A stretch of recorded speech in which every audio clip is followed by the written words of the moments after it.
Hello, I'm Philip Lurz here from London Valves 2022, and I'm delighted to be here with my dear colleagues Azeem Latib and Volker, Rudolph.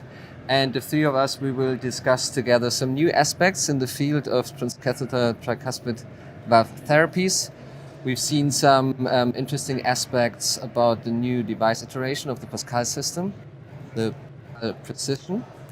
And we've seen several new studies and new data in the field of tricuspid valve annuloplasty for transcatheter means.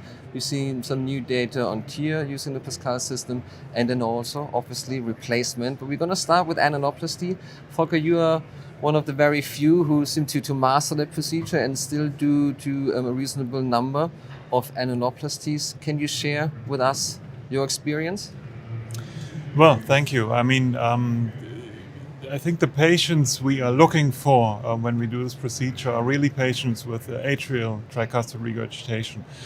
So we want to avoid tethering of the tricuspid valve, particularly septal leaflet is often restricted, and these are the patients we want to avoid. And if you take care of these aspects, I think we are able to achieve results that are comparable actually to edge-to-edge repair.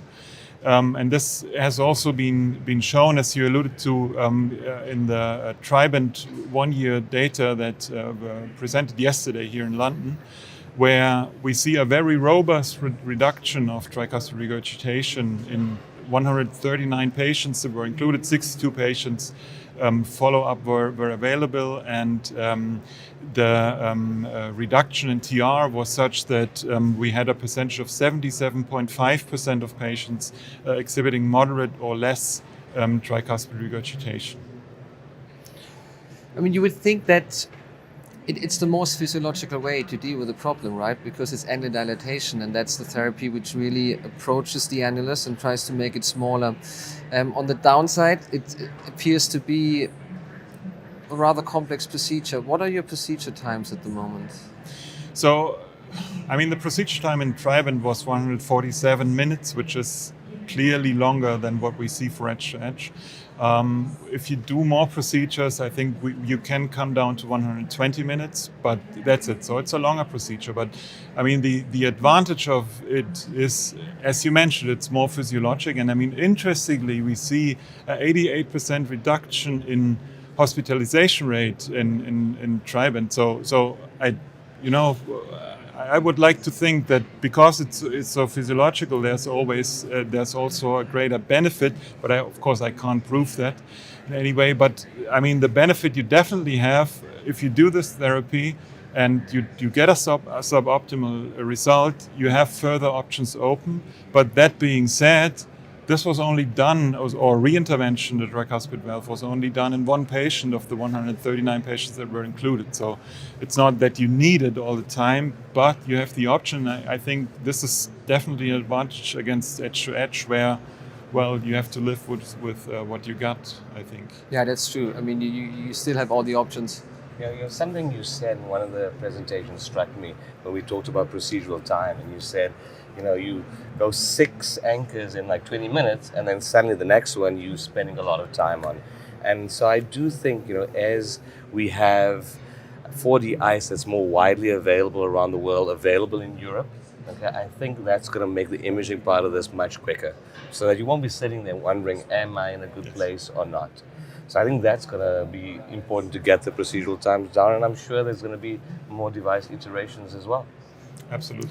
So let's go back to the workhorse of today's tricuspid transcatheter procedures, which is still TEER, obviously. We've seen some new data from registries. What's your take there when it comes to TEER, tricuspid, PASCAL? Well, I think, we saw quite a bit of data, both from, it was nice seeing for me as someone who's worked here in Europe and in the United States. It's always fun seeing, the data from both countries, because when you look at the data from Europe, you see all these registry data, but done by people like the two of you who have a lot of experience, and you see really great outcomes. Lots of safety, good TR reduction, and even when you only get modest TR reduction, patients feel better. The US data is a little bit different, and I think we have to realize that when we look at it, because compared to, in Europe, how many years have you been doing TR on the tricuspid? 6, 7, something like that. You see a little bit of differences in the data between the US, Europe.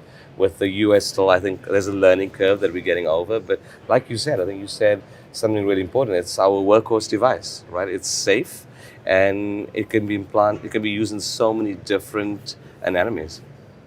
Volker, you've had your hands on the PASCAL Precision device. What's the advantage for you?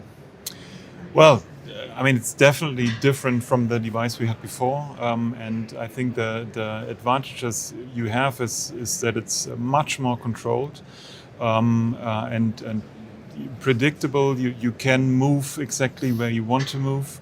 It's, I think, more so than the previous version, a single operator procedure, so you definitely don't need a second operator. Well, I think it also, if you do things like separate leaflet grasping, it gives you more control, not to lose your rotation and get really the result you plan to have.